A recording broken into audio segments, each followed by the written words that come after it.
Video को आगे start करते हैं, बनाना शुरू करते हैं। अब देखिए दोस्तों, पहले क्या है कि यूपी टेट और सी टेट के जो बच्चे हैं वो जल्दी से जल्दी आप जो है अगर ये वीडियो देख रहे हैं तो इसको अपने दोस्तों के पास शेयर करिए ताकि उनका भी जो है इंग्लिश जो है जड़ से मजबूत हो पाए और बेस्ट जो है कंटेंट वो पा सकें। तो जैसा कि आपने देखा कि UP TET C TET English जो है 30 मार्क्स का होता है, उसमें आपको एक्टिव पैसिव निश्चित रूप से 2 नंबर के 2 क्वेश्चन कम से कम आ ही जाते हैं। अगर ये आप सॉल्व कर ले गए तो जान लीजिए कि आपने जो है 1 नंबर पे या 2 नंबर पे फतेह हासिल कर लिया। 10 मिनट का 15 मिनट का वीडियो देख के अगर 2 नंबर मिलता है, 6 महीने तैयारी के बाद भी नहीं मिल पाता है।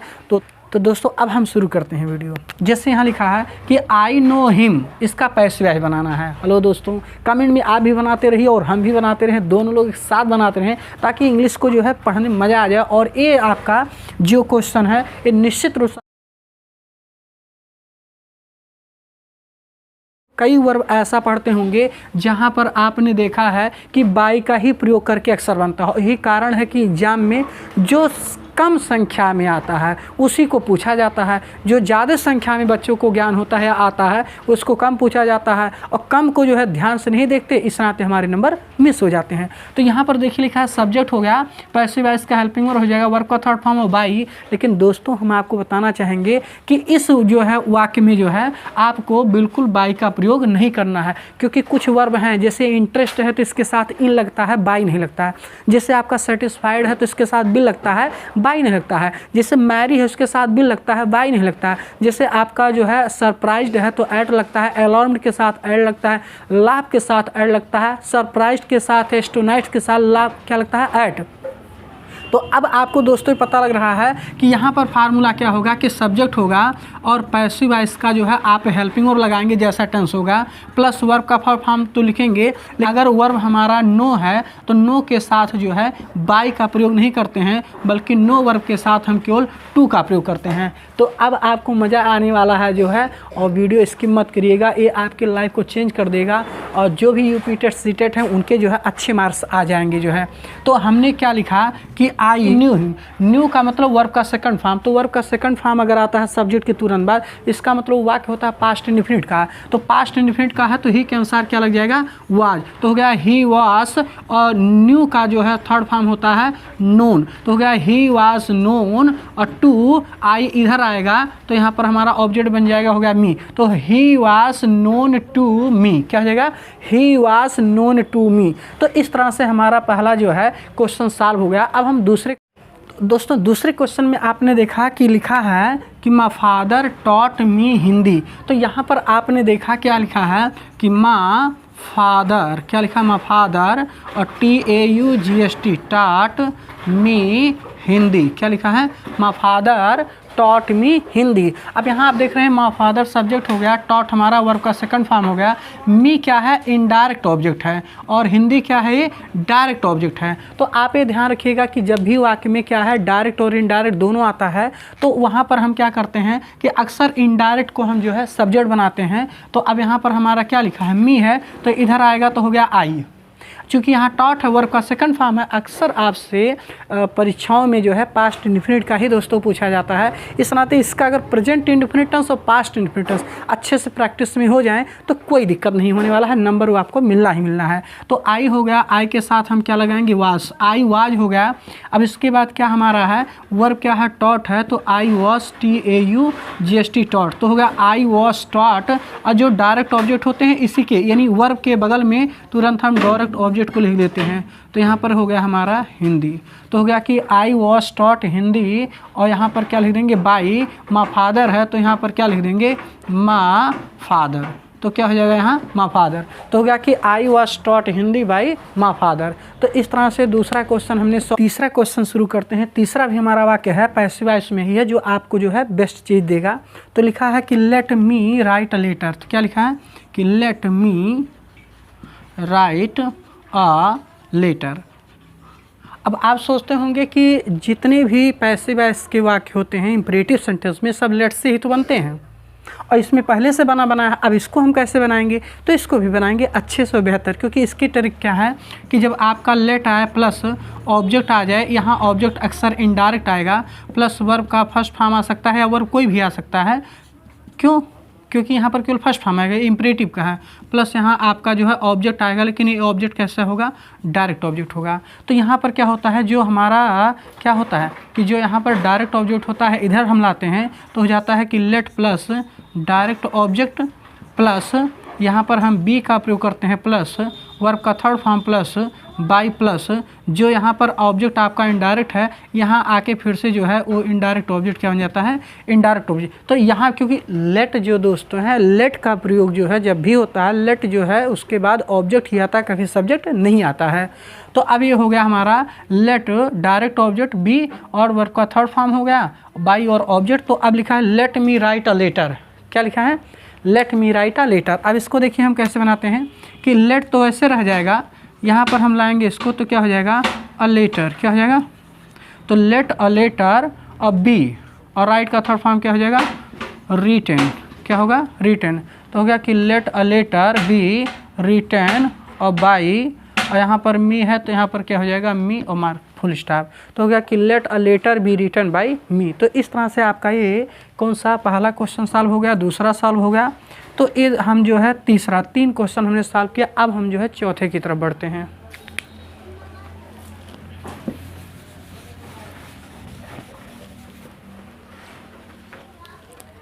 तो चौथा क्वेश्चन है दोस्तों, सबसे बेस्ट वे में आप कर सकते हैं। चौथा हमारा क्या है कि English is spoken in Kerala.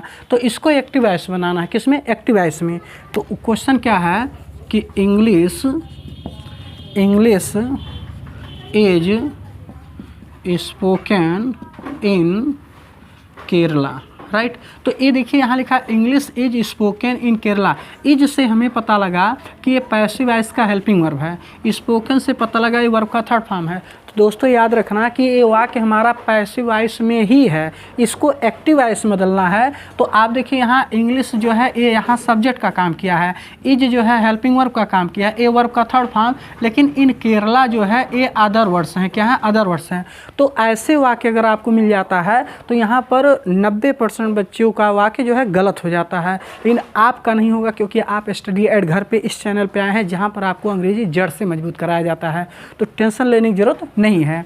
यहाँ आपने देखा कि अगर मान लो इस तरह का वाक्य आ रहा है कि सब्जेक्ट हो गया, हेल्पिंग वर्ब हो गया, वर्ब का थर्ड फॉर्म, अदर वर्ड्स आ गए हैं, तो ये सब वाक्य कैसे होते हैं, ये अज्ञात सब्जेक्ट पे बने होते हैं। समवन बोल सकते हैं, वन बोल सकते हैं, तो ये हमारा इंडेफिनिट प्रोनाउन कहलाता है। तो ऐसे कंडीशन में जो है आपका जब वाक्य आता है तो यहाँ आप वन लिख सकते हैं, आप यहाँ एनी वन का प्रयोग कर सकते हैं, यहाँ आपका जो है एवरी वन का प्रयोग कर सकते हैं, यहाँ आप जो है समवन का प्रयोग कर सकते हैं, यहाँ आप एनीबडी का, किसका, एनीबडी का प्रयोग कर सकते हैं, यहाँ आप जो है EVERY एवरीबॉडी का प्रयोग कर सकते हैं, यहाँ आप जो है समबडी का, किसका, समबडी का प्रयोग कर सकते हैं, यहाँ आप जो है पीपल का प्रयोग कर सकते हैं, यहाँ आप जो है PUBLIC पब्लिक का प्रयोग कर सकते हैं।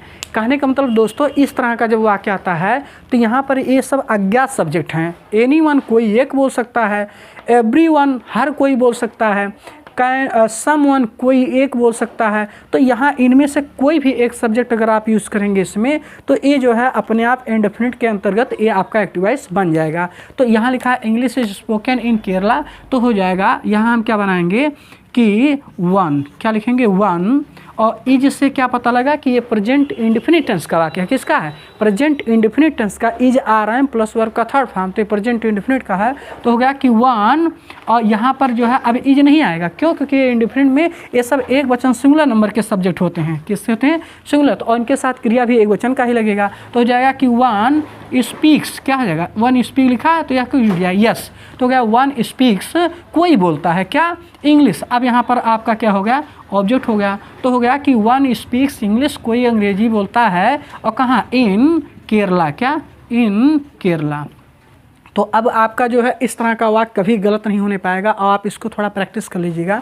तो यहाँ क्या हो गया कि one speaks English in Kerala. तो आप केवल वन नहीं, ऐसे वाक्यों में जो आपको पैसिव वॉइस में दिया हो इस तरह का हो, तो वहाँ पर आप one, anyone, everyone, someone, anybody, यहाँ ये भी लिख सकते थे कि एवरीबडी स्पीक्स, क्या लिख सकते थे कि एवरीबडी स्पीक्स इंग्लिश, कहते हैं ना कि सितम में जिद है बिजलियाँ गिराने की, तो हम में भी दम है आसिया बिछाने की। तो ये जो हमारा परीक्षा होने वाला है इसमें हम भी जो है पूरे जुनून के साथ काम करेंगे। और इस तरह से हम आगे बढ़ते हैं। तो क्या लिखा है कि आई लॉस्ट माई बैग, क्या लिखा है कि आई लॉस्ट माई बैग। तो यहाँ लिखा है आई लॉस्ट माई बैग। अब देखो लॉस्ट माने वर्ब का सेकंड फॉर्म, तो इसका क्या होता है कि LOSE लॉस फर्स्ट फॉर्म हो गया, LOSES लॉसेस ये प्लूरल नंबर, ये सिंगुलर नंबर, LOST लॉस्ट ये सेकंड फॉर्म है और यही वर्ब का थर्ड फॉर्म भी होता है और लॉस्टिंग हो। तो यहाँ वर्ब क्या है कि ज़्यादातर लोगों को वर्ब नहीं याद होता दोस्तों, इसी नाते गलतियाँ होती रहती हैं। तो आई लॉस्ट माई बैग लिखा है, माई बैग मतलब ए पॉजेसिव प्लस नाउन है, तो यहाँ पर क्या हो जाएगा कि माँ बैग। अब लॉस्ट माने पास्ट इंडिफिनिट है और ये एक वचन है, तो इसके साथ हम जो है क्या है पास्ट इंडिफिनिट टेंस में अगर है वाक्य तो आपका जैसे प्रेजेंट इंडिफिनिट में इज आ रहा है, पास्ट इंडिफिनिट में है तो वाज वर, और फ्यूचर इंडिफिनिट तो विल भी, शैल भी। और अगर मान लो आपका आता है प्रेजेंट कंटिन्यूस में तो इज आर एम बीइंग, अगर मान लो आपका पास्ट कंटिन्यूस में आता है तो was were being. Future continuous का बनता नहीं, प्रेजेंट परफेक्ट में आता है तो has have been, had been और विल शैल हैव बीन, बाकी सारे परफेक्ट कंटिन्यूस का नहीं बनता। तो ये हमारे हैं पैसिव वॉइस के हेल्पिंग वर्ड, जिसको आपको याद रखना होगा। बार बार वीडियो को थोड़ा घुमा के देखिएगा, अपने आप याद हो जाएगा। तो लिखा माई बैग वाज, क्योंकि पास्ट में है तो लॉस्ट, देखिए लॉस्ट जो है क्या है सेकंड भी है, लॉस्ट ही थर्ड भी है, तो हो गया कि माई बैग वाज लॉस्ट और बाई, और यहाँ आई है तो आई यहाँ आ जाएगा मी, तो हो गया कि my bag was lost by me. तो दोस्तों ये 6 क्वेश्चन आपके लाइफ में 6 मारेगा जो है, और आपको मज़ा आ जाएगा कि इसमें से निश्चित रूप से आप देखिएगा, आप एग्ज़ाम देंगे तो कोई ना कोई एक क्वेश्चन आपको इस रूल्स का मिलेगा, यही वाक्य मिल सकता है। निश्चित रूप से जो है आप तैयारी की ज़रूरत करते रहिए।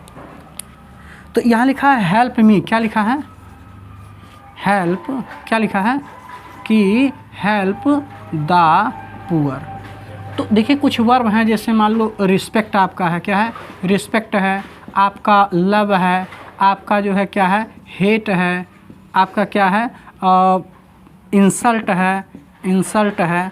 तो ये सब जो है आपके वर्ब ऐसे हैं, जैसे इंसल्ट आपका हो गया, रिस्पेक्ट हो गया, लव हो गया, हेट हो गया, समझ रहे ना, या फिर आपका यहाँ पर हेल्प लिखे ही है। तो ये ऐसे वर्ब हैं जिनको नैतिक जिम्मेदारी माना जाता है, मोरल जो है इसमें पैदा होता है। नैतिक जब कर्तव्य की बात हो, मोरल ड्यूटी की बात हो वहाँ पर व्यक्ति का, तो वहाँ पर हम जो है लेट से इसको नहीं बनाते हैं, बल्कि ये जो है आपके एग्ज़ाम में भी लेट से बन के नहीं आता है। कैसे बन के आता है वो आप अभी देखेंगे और आपको वीडियो देख के मज़ा आ जाएगा और आप सीख भी जाएंगे। तो यहाँ हेल्प द पुअर लिखा है, तो हम क्या करते हैं कि जो ऑब्जेक्ट ये हमारा है और ये हमारा क्या है, ये वर्ब का फर्स्ट फॉर्म है, तो वाक्य कैसा हो इम्परेटिव का। तो हमने जैसा कि बताया आपको कि इंसल्ट, रिस्पेक्ट, लव, हेट या हेल्प, ये सारी चीज़ें जो हैं वीक भी आता है इसके अंतर्गत, जो है कि हेल्प द वीक, तो ये सारे जो है नैतिक कर्तव्य के अंतर्गत आते हैं। तो इस नाते इनके को लेट से हम नहीं बनाते हैं, पेपर में भी लेट से बना हुआ नहीं मिलता है, लेकिन लेट से ही हम पढ़ के जाते हैं, इस नाते गलतियाँ हो जाती हैं। तो यहाँ हम आज सीखते हैं ऑब्जेक्ट हमारा इधर आएगा तो ये हो जाएगा कि द पुअर, क्या हो जाएगा द पुअर। तो ऐसे वाक्यों को हम किससे बनाते हैं, शुड से। हेलो किससे, शुड से। किससे बनाएंगे, शुड से। तो ऐसे जो नैतिक कर्तव्य को व्यक्त करते हैं ऐसे वर्ब को शुड के माध्यम से बनाते हैं, यही इसका करेक्ट रूप माना जाता है। तो हो गया कि द पुअर शुड बी, क्या हो जाएगा द पुअर शुड बी, और क्या हो जाएगा हेल्प का थर्ड फॉर्म क्या हो जाएगा हेल्प्ड, और उसके बाद क्या हो जाएगा कि the poor should be helped. अब यहाँ आप चाहो तो बाई प्लस यू का प्रयोग कर सकते हो इतना, लेकिन इसकी ज़रूरत नहीं पड़ती है, क्योंकि इसमें हर इंपरेटिव सेंटेंस में बाई प्लस यू लिखा जाता है। तो आपको अगर बोर्ड में बाई प्लस यू भी मिल सकता है, लेकिन ज़्यादातर इतना ही मिलता है, इस नाते कभी कभी कन्फ्यूजन भी हो जाता है। तो हो गया कि the poor should be helped.